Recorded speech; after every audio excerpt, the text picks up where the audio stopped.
Técnica del discurso.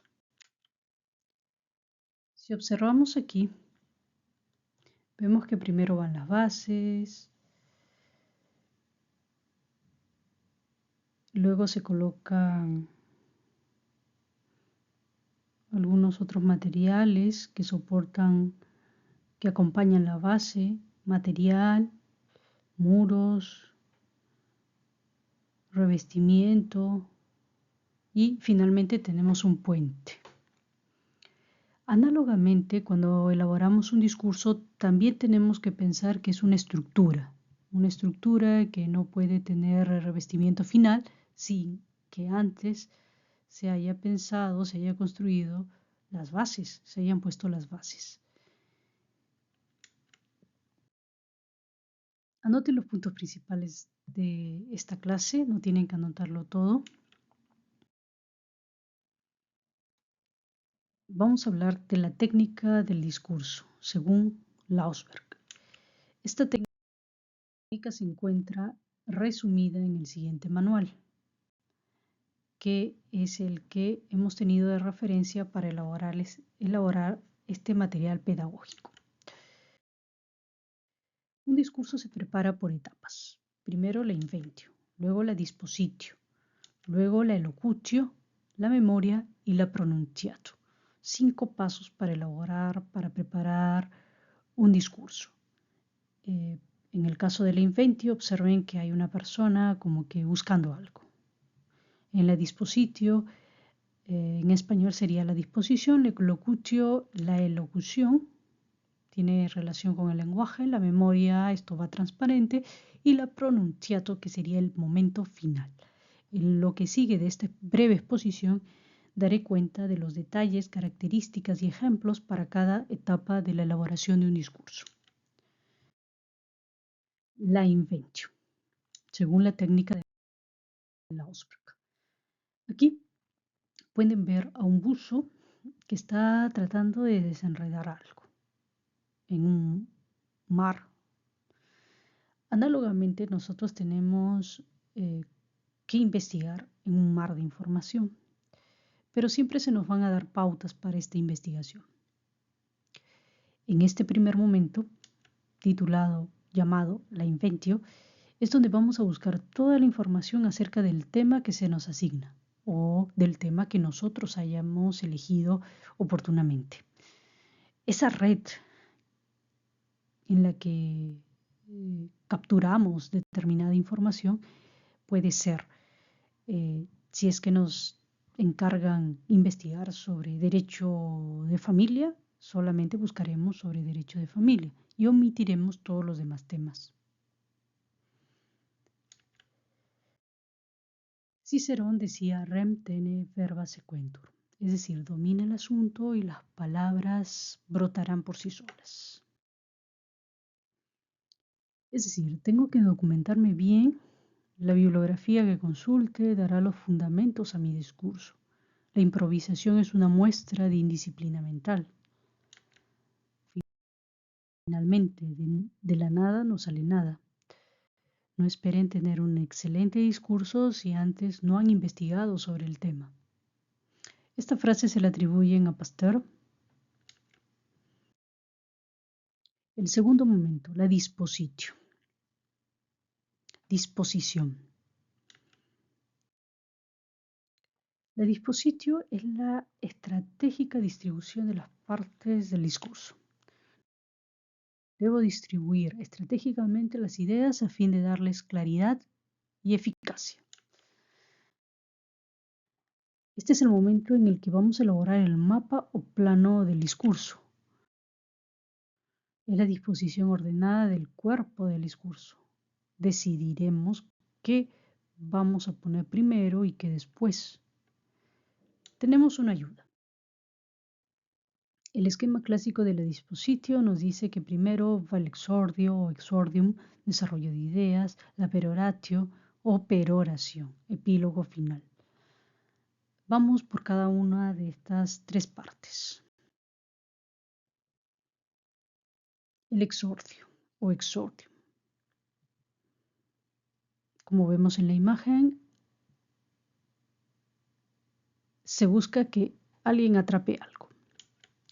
Es la parte inicial del discurso y tiene por objetivo atrapar la atención del destinatario para que escuche el discurso.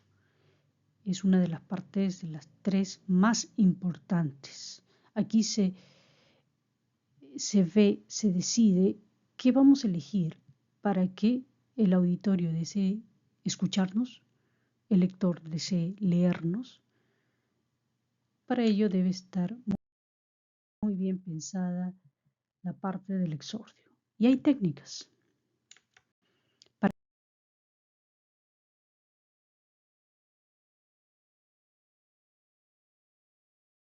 capturar la atención del auditorio. Una de ellas es el relato. El exordio, vamos a ver el exordio como ejemplo de representante peruano ante el Tribunal de la Haya. Hace algunos años tuvimos el diferendo marítimo con el país vecino de Chile. Y aquí están los primeros minutos de la intervención del representante peruano.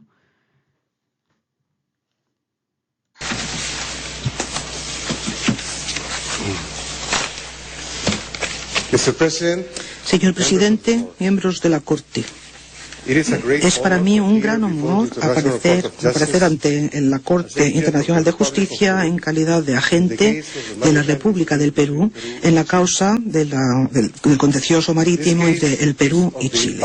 Esta causa reviste la máxima importancia para el gobierno y el pueblo del Perú.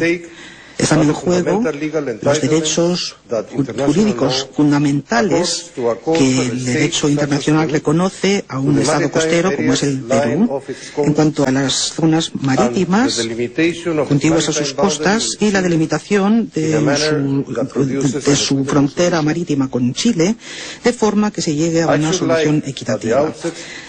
Desde el inicio desearía señalar la admiración del Perú por la aportación que esta Corte ha hecho y continúa haciendo a la solución pacífica de los diferendos y al logro de los objetivos estipulados en la Carta de las Naciones Unidas. La confianza del Perú en la Corte queda demostrada por la declaración de 2003 por la que acepta la jurisdicción obligatoria de la Corte.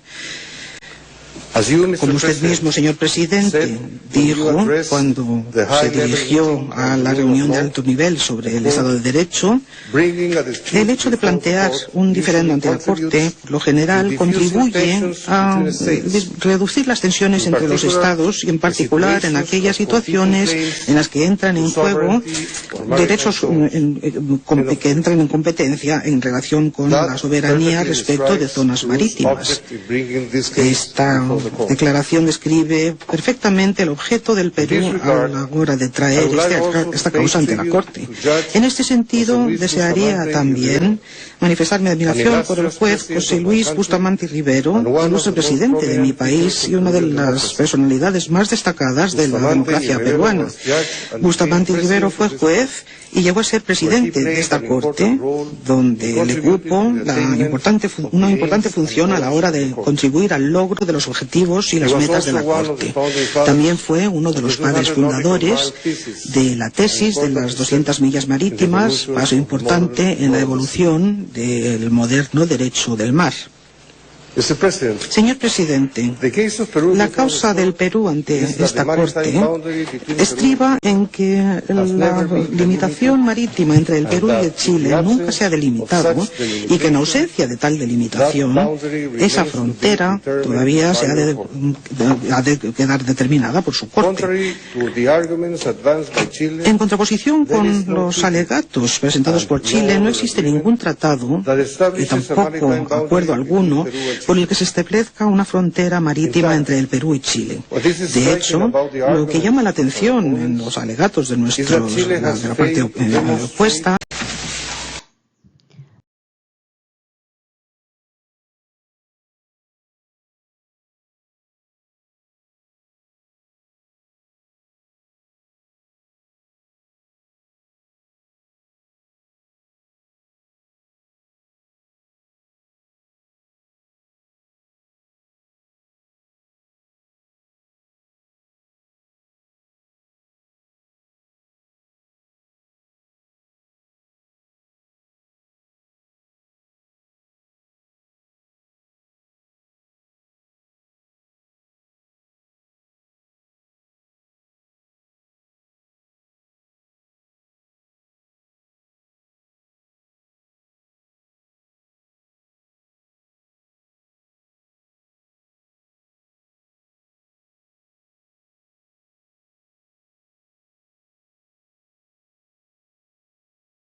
Allí han tenido un ejemplo de relato.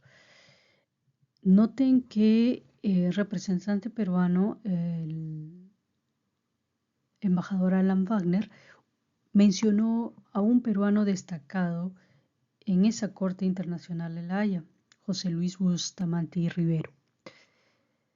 Un dato que tiene estrecha relación con el momento en el que él está presentando el discurso.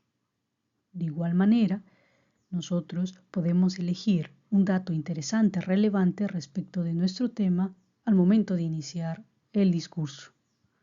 Otro ejemplo. García Márquez, al recibir el Premio Nobel de Literatura hace algunos años atrás, también utilizó la técnica del relato de la siguiente manera. Contó algo interesante. Antonio Pigafetta, un navegante florentino que acompañó a Magallanes en el primer viaje alrededor del mundo, escribió a su paso por nuestra América meridional una crónica rigurosa que sin embargo parece una aventura de la imaginación. Contó que había visto cerdos con el ombligo en el lomo y unos pájaros sin patas cuyas hembras empollaban en las espaldas del macho, y otros como alcatraces sin lengua cuyos picos parecían una cuchara. Contó que había visto un engendro animal con cabeza y orejas de mula, cuerpo de camello, patas de ciervo y relincho de caballo. Contó que al primer nativo que encontraron en la Patagonia le pusieron enfrente un espejo y que aquel gigante enardecido perdió el uso de la razón por el pavor de su propia imagen. Este libro breve y fascinante, en el cual ya se vislumbran los gérmenes de nuestras novelas de hoy, no es ni mucho menos el testimonio más asombroso de nuestra realidad de aquellos tiempos. Allí tienen otro ejemplo literario de lo que es el uso del relato para capturar la atención del auditorio. En este caso es un ejemplo, son varios que parten de un testimonio del siglo XVI. La frase sentenciosa es otra de las técnicas para capturar la atención del auditorio. Por ejemplo, el sermón o discurso, sermón significa discurso, de la montaña de Jesucristo. La frase sentenciosa son afirmaciones contundentes acerca del tema que estamos tratando. Todas las técnicas siempre tienen que tener como eje central el tema que estamos planteando. Otra de las técnicas es la cita textual.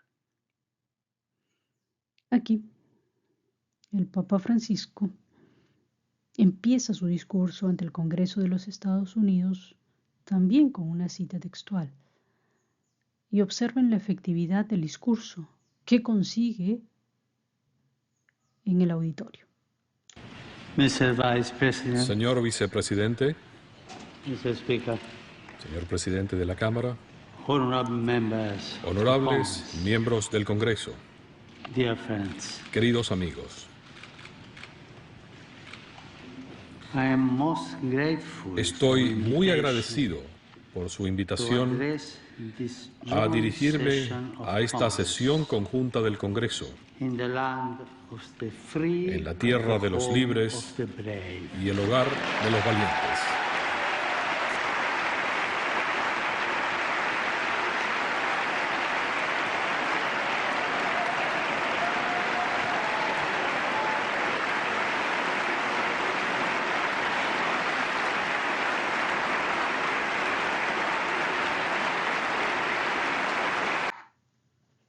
En los primeros segundos de este discurso, el Papa Francisco logra el total acuerdo de su auditorio con una cita textual que toca la emoción de su auditorio.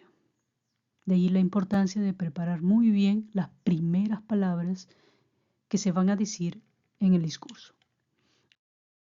Otra de las técnicas también es la pregunta retórica. Ejemplo, aquí en los 7 ensayos de interpretación de la realidad peruana de José Carlos Mariátegui nos dice, empieza con una pregunta. ¿Cómo se plantea en nuestra época la cuestión del regionalismo?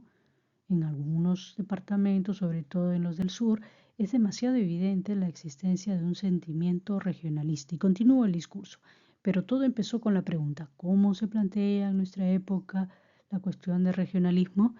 Note que la pregunta retórica no es una pregunta que pueda ser respondida con el diccionario, con una enciclopedia.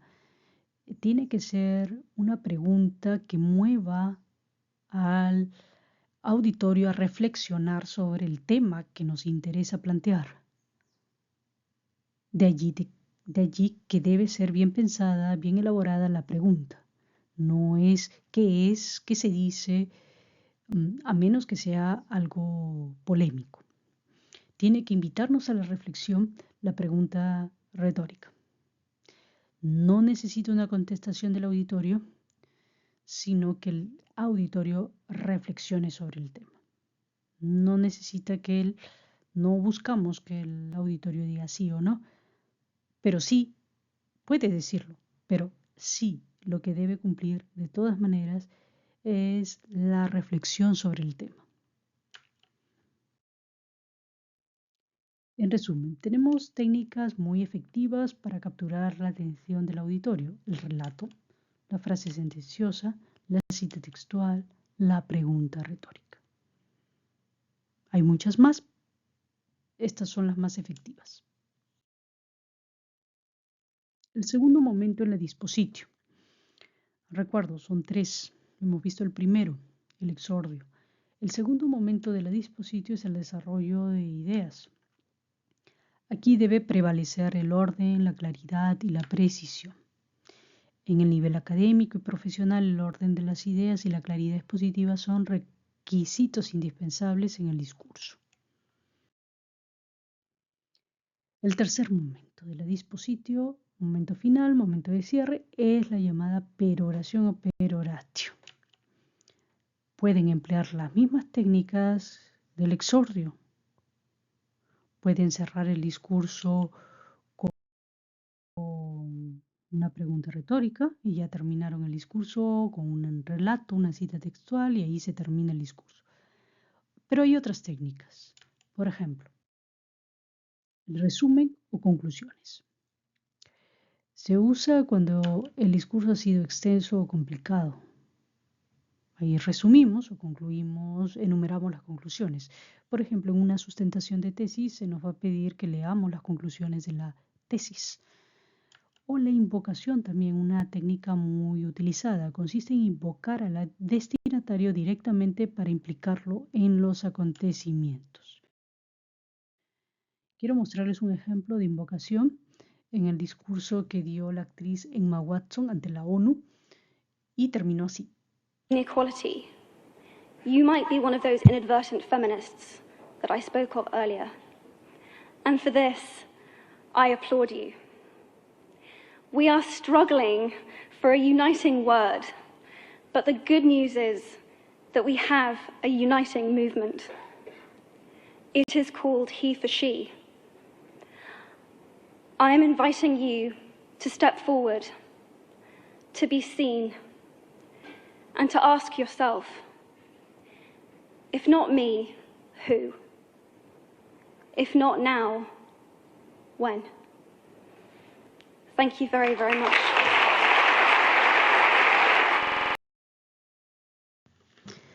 Aquí, sí, hay una técnica de invocación, llama al auditorio a tomar acción sobre un determinado tema y también utiliza la pregunta retórica. Entonces, esta es la parte de las 3 partes que tiene la dispositio, es la última parte con la que ustedes cierran, con la que cerramos un discurso y en el que buscamos que el auditorio esté favorable hacia el discurso que planteamos, que diga sí es cierto, es correcto todo lo que se ha planteado en el discurso. Por eso, de estos tres momentos son muy importantes, con mucha dedicación se debe elaborar tanto el exordium como la peroración. El principio del discurso, donde tienen la plena atención del auditorio, y el momento final, donde el auditorio nuevamente presta atención porque el discurso se va a concluir. Regresamos a las etapas de la elaboración del discurso, que son 5. Ya hemos visto la inventio, la dispositio, y ahora vamos con la elocutio. La elocutio es la etapa donde fijamos el lenguaje del discurso.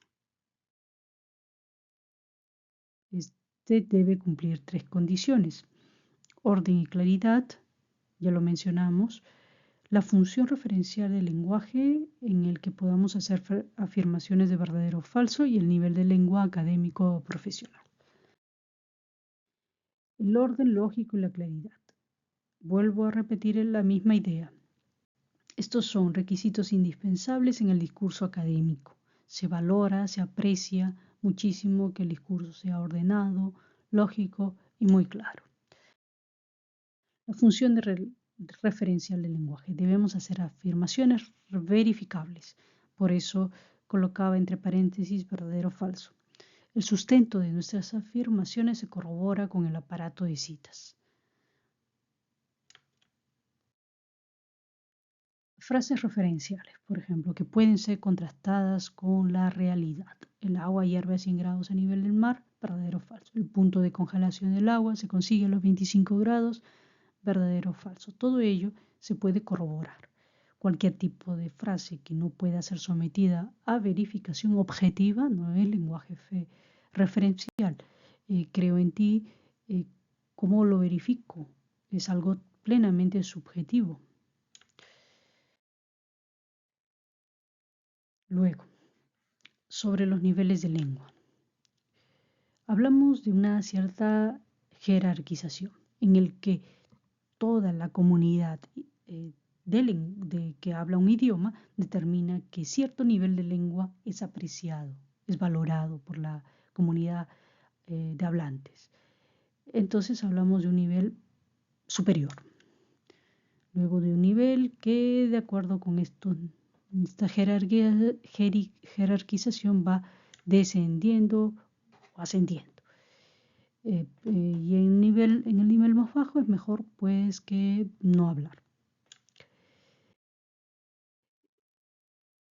El nivel que se aprecia en un discurso académico o profesional tiene relación con lo siguiente.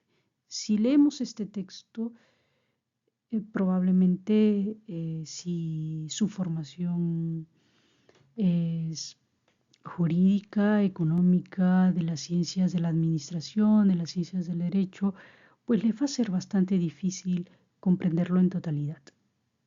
Bien podría comprenderlo un profesional de las medicinas, del área médica. Quizás allí no tenga ninguna dificultad. Allí hablamos de un nivel profesional del uso de la lengua. En el campo del derecho también hay un nivel profesional en el que se observa un uso específico de términos jurídicos, una teorización de términos jurídicos que difícilmente lo podría entender otro profesional, porque el profesional de determinada carrera pasa 5 o 6 años de estudio para comprender este tipo de lenguaje. Ejemplo.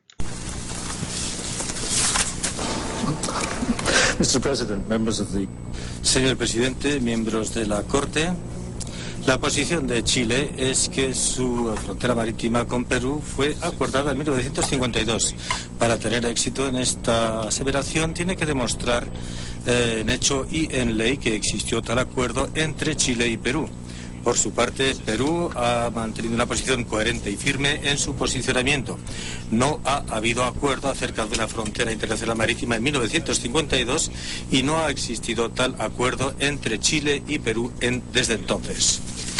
Por supuesto que a Chile le complacería mucho si la frontera siguiera el paralelo de latitud. En sus escritos ha aprovechado cada referencia que encuentra para aplicarla al paralelo, y todos estos elementos los ha puesto en la mesa, intentando probar de alguna manera que Chile había obtenido un acuerdo con Perú hace 60 años acerca de la frontera marítima entre los dos. De aquí a poco iremos a la explicación de Chile, pero en esta fase quisiera tratar la cuestión del trabajo que incumbe a Chile.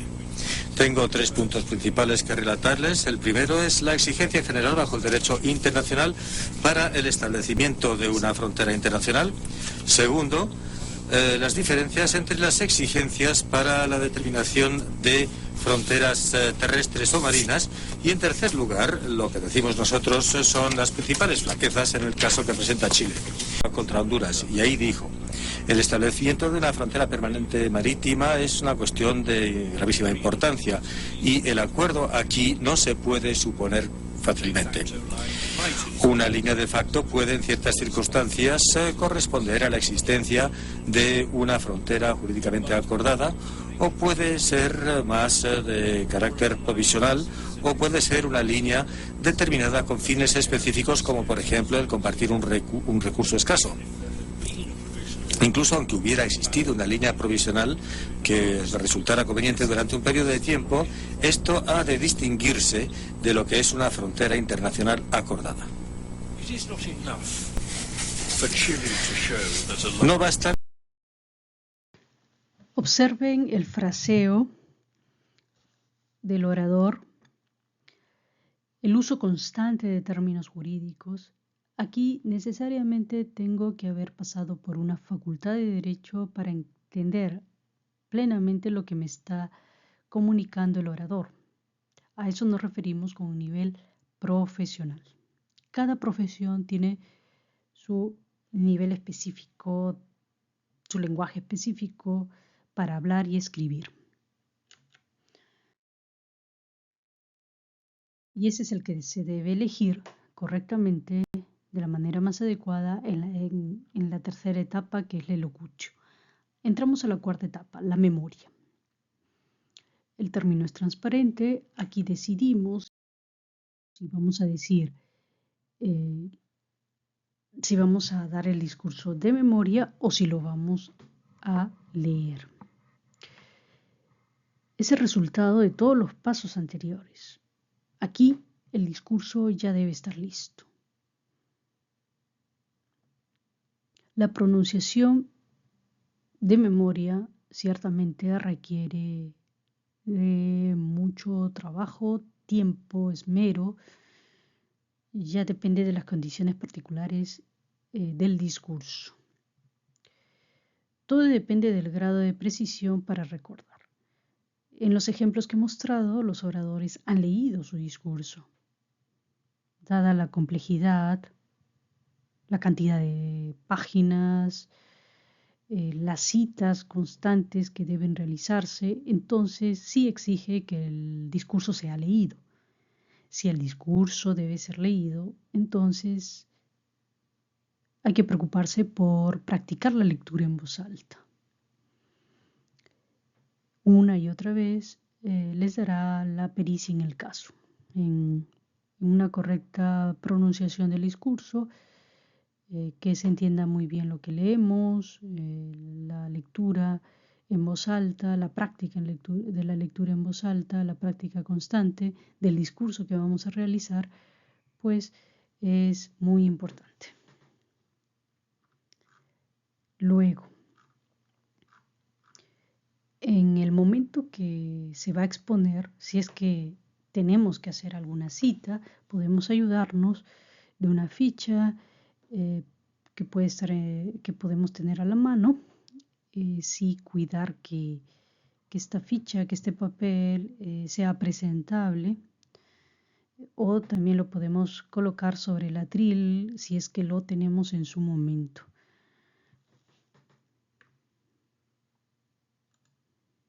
Esta es la memoria. Finalmente, llega el último paso, la pronunciación del discurso. Aquí quisiera destacar que tenemos que en la comunicación participa el 7%, que es el contenido en la comunicación oral. El 38% es el mensaje paraverbal, que es todo lo relacionado con la voz. ¿Qué hacemos con nuestra voz cuando comunicamos? El 55% es el mensaje corporal. El cuerpo, los gestos, todo lo que quedaría registrado en un video. Si observamos esta estadística, estos porcentajes de participación en la comunicación, vemos que el mensaje corporal es más de la mitad de lo que comunicamos delante del auditorio. Por ello, se debe tener mucho cuidado en la preparación de qué es lo que comunicamos con nuestros gestos, con nuestras actitudes. También es importante qué es lo que hacemos con la voz cuando comunicamos.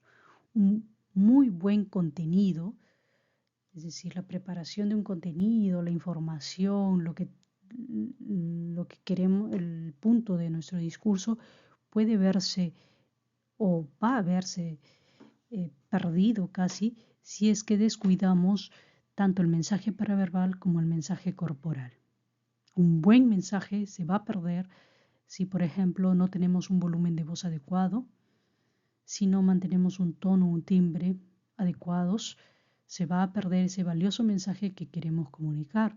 O también con el mensaje corporal, 55% es más de la mitad de lo que vamos a comunicar si es que no tenemos una presentación consecuente con el auditorio que tenemos. Entonces, esos dos aspectos, el mensaje paraverbal y el mensaje corporal, sí son de suma importancia, son relevantes al momento de exponer. Claro, ninguno de estos dos elementos tendrían sentido si es que no hay un contenido, aunque éste participe en un 7% en la comunicación. Sí, es bajo el porcentaje, pero si no existiera, si es un contenido vano, los otros dos se quedarían en el nivel de la mera actuación. Tienen que lograr un equilibrio entre el contenido, el mensaje paraverbal y el mensaje corporal. En resumen, tenemos 5 etapas para preparar un discurso. La inventio, momento en el que buscamos toda la información acerca del tema, domina el asunto y las palabras brotarán por sí solas. La dispositio, la estratégica distribución del discurso, buscamos distribuir estratégicamente cada una de las 3 partes del discurso para darle eficacia. Luego viene el elocutio. En el elocutio elegimos el nivel de lengua que vamos a emplear para el discurso. No es lo mismo hablar frente a un auditorio académico que hablar delante de nuestros familiares, nuestros amigos. Por eso es importante la elocutio, pensar quién nos va a escuchar. La memoria, decidimos si el discurso se va a decir de memoria o se va a leer. Si se dice de memoria hay que practicar, si se va a leer el discurso, de igual manera hay que practicar la lectura en voz alta. La pronunciato es el momento final. Tanto memoria como pronunciato son los 2 últimos momentos en los que ya entendemos que el discurso está terminado, ya está listo. Ahora tenemos que practicarlo para llevarlo delante de un auditorio. Toda esta técnica se encuentra resumida, ya lo dije, en este manual titulado Arte y Gramática de Nuestro Castellano de Óscar Coelho. La técnica del discurso.